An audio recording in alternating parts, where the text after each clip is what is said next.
Hi everyone.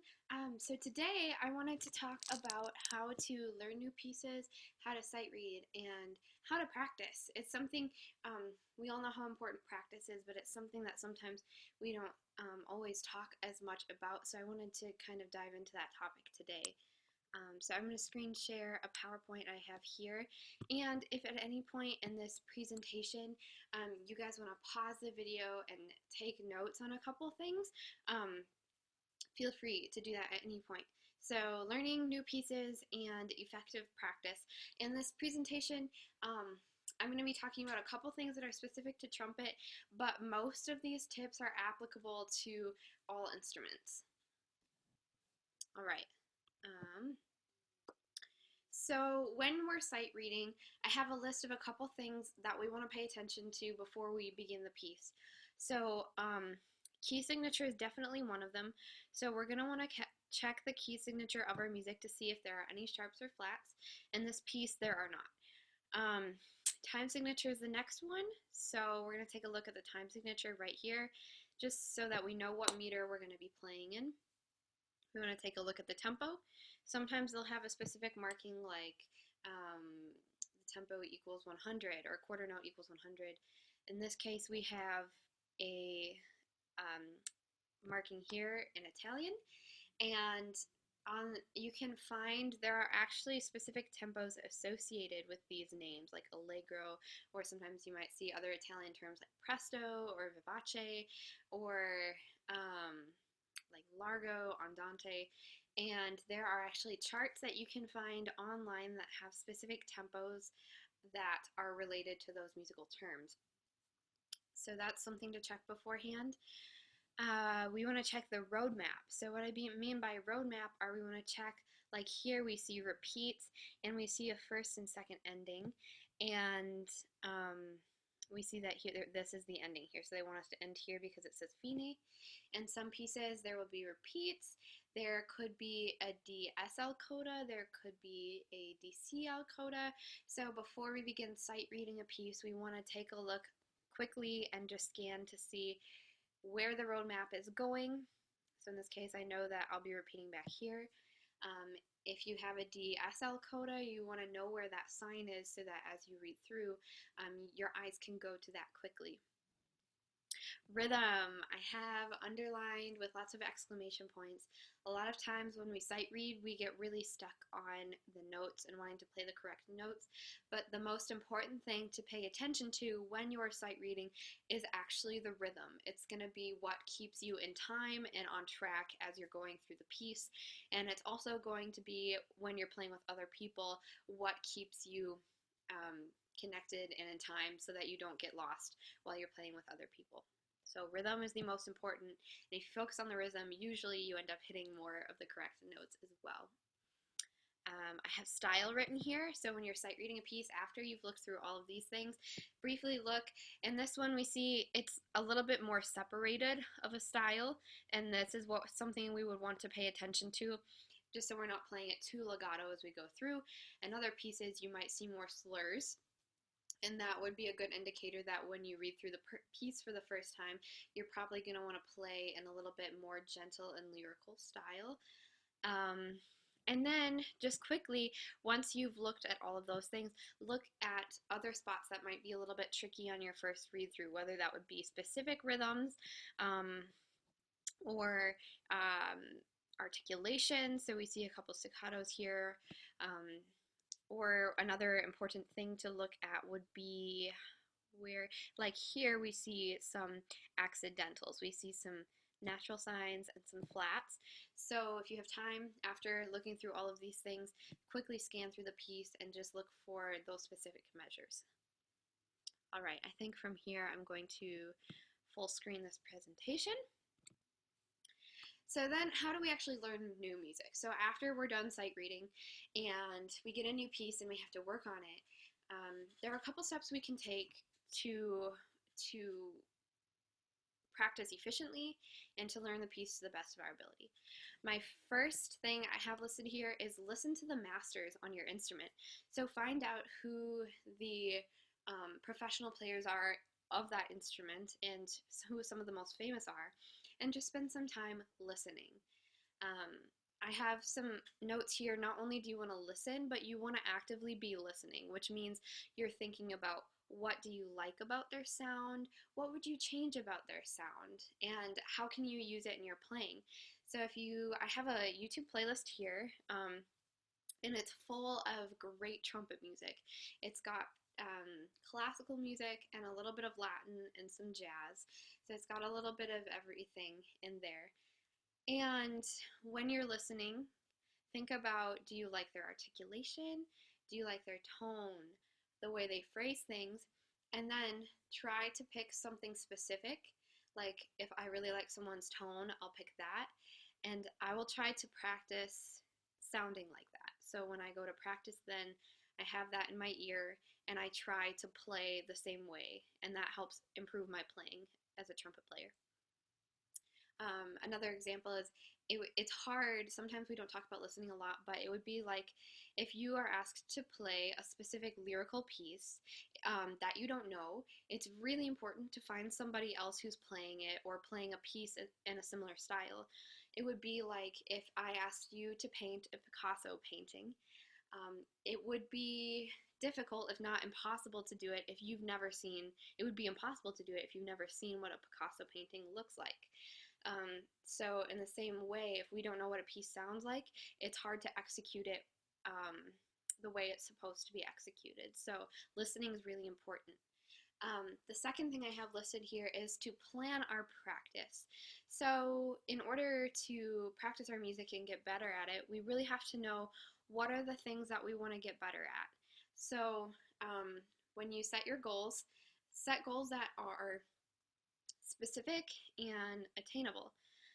What are you listening for and what are you focusing on? I have don't walk around without knowing where you're going written here, because if we were to go in and just practice a piece without not knowing what it is we were trying to accomplish, it would be a lot like us just going to walk around but not have a destination. And that doesn't really make as much sense. So it's really important to know what it is we want to get better at. I have some ideas here. Do you need to practice notes on a piece, or rhythms, or fingerings, or phrasings, dynamics? It's important to practice what you're not good at. So we don't want to just play through a piece a bunch of times and call it good, or pick our favorite parts of the piece and only play that, even though there are times when I definitely think it's good to pick our favorite parts and enjoy playing those. So we want to focus on what we're not good at. So how do we practice? These are some important tools I always have with me when I practice. I have a pencil, I have a notebook to take notes in, I have a metronome and tuner, and these I actually have on my phone. I have a little music folder here, and I have different types of metronomes and tuners and whatnot, but really you would be fine just getting like a free app, or there are websites online that have free metronomes and tuners. And so these are important tools to use. And I have on this PowerPoint, pick specific sections of your music to work on. So instead of just playing your band piece or your solo over and over again, pick a specific section. Maybe it's from letter A to rehearsal B, or whatever it would be, maybe a tricky measure, and spend some time just working on that. And that's going to help be a more efficient way for you to improve on that piece.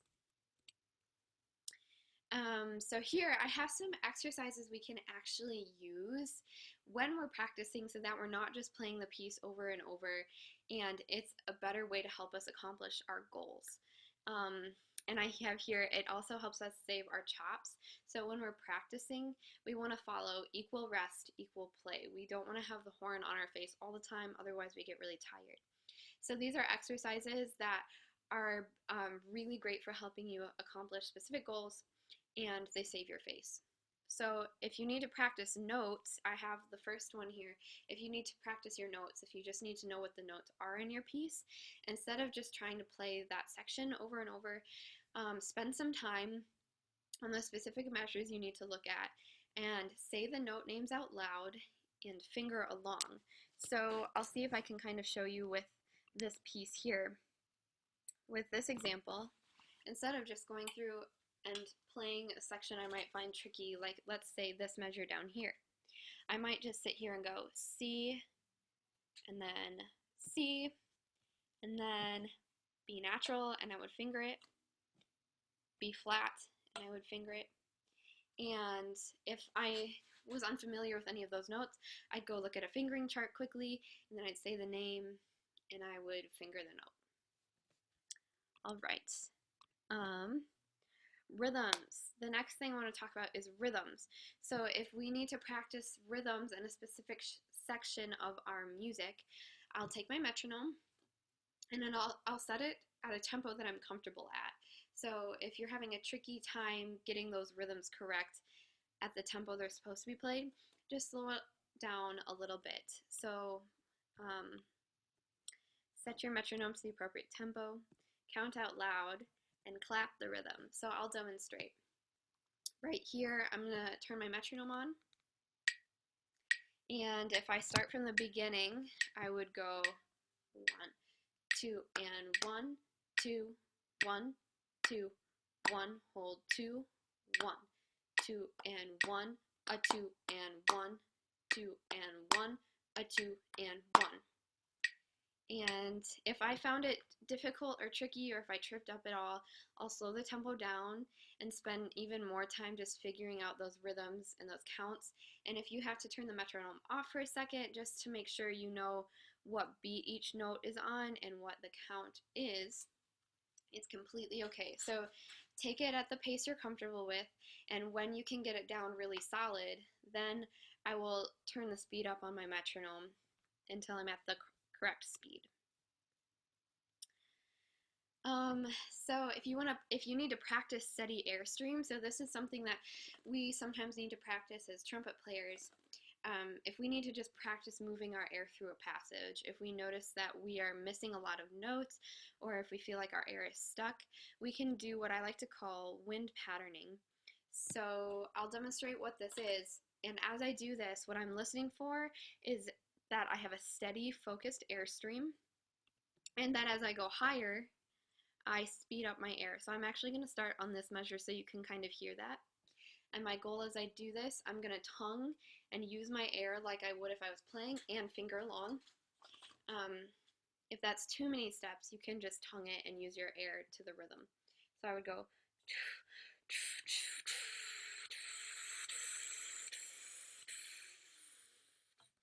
And you'll find that you use your air a little bit quicker, so if you need to take extra breaths, it's okay. So once more, as I do this, I'm just listening, make sure my air is steady, there aren't breaks, I'm speeding up.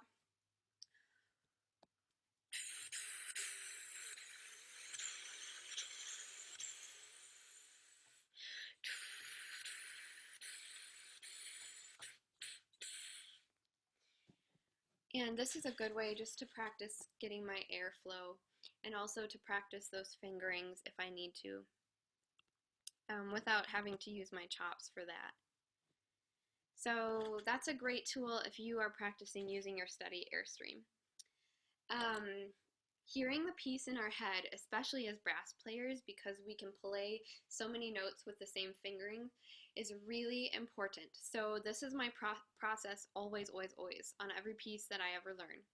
I sing it, I buzz it, and I play it. So I'll demonstrate this process for you with this piece of music again. So I will make sure I have the notes in my head first. So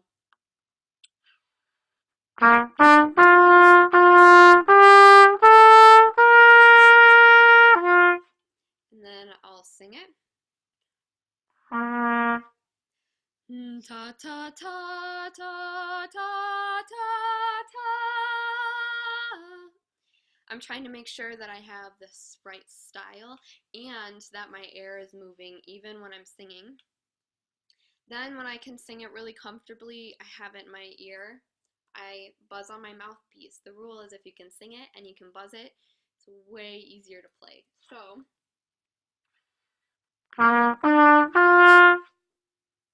take it and I'll buzz.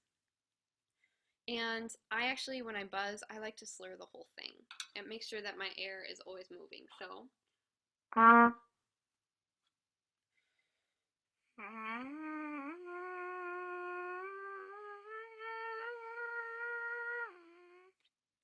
and I'll spend time on whatever measures I'm working on, going through that process.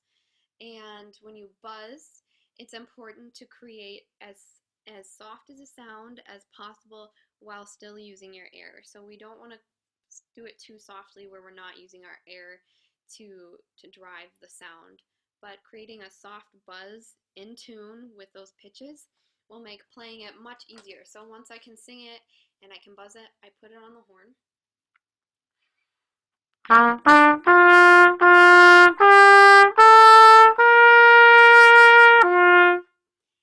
And almost immediately, it's much, much better and easier to play.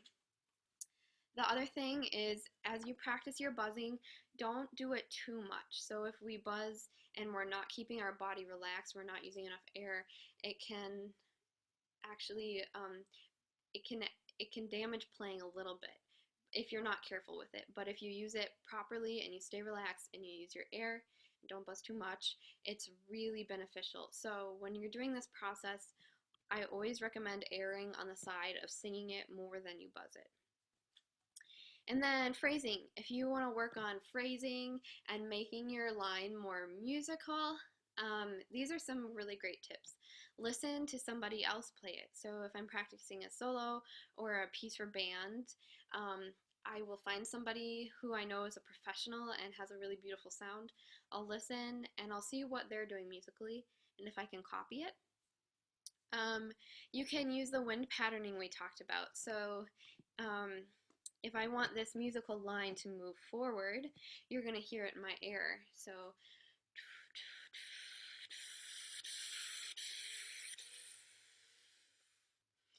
you can practice shaping your phrases that way. And as you wind pattern, make sure to give yourself breaks. If we use our air too much without the horn, sometimes it can make us lightheaded, but not if you're taking breaks in between and you're just paying attention to your body. So that's just something to be aware of. And then one of my favorite is if you're working on phrasing and being more musical with a piece, write a story. So if I were working on this, I would listen to it a couple times and I would write a story of what it makes me think about. Maybe it's this man walking down the street after a hard day of work and he's just really happy about what he's accomplished, and the list could go on and on. So I'll write a story that fits the music from what I've listened to, and then when I go to play it, I'll play it and try to pretend like I'm the character and see if I can create that character in my music. And that's also a really fun thing to do and a fun way to use your time when you're practicing. All right, so I just have a couple more tips. When you're practicing, one of the most effective things you can do is to record yourself practicing and listen. So set aside time after you've finished practicing a couple measures, record it and listen. And when you do this, after you're done listening, excuse me, it's really important to list at least 2 things you did well. We're really good as musicians and artists and people in general at pointing out the things that we didn't do as well, but it's incredibly important, equally as important, to acknowledge the things that we did do well. So find at least 2 things you did well, and then maybe write down what do you want to change for next time, and think about how can it be easier. How could you play it in a way that is just as musical but is easier for you.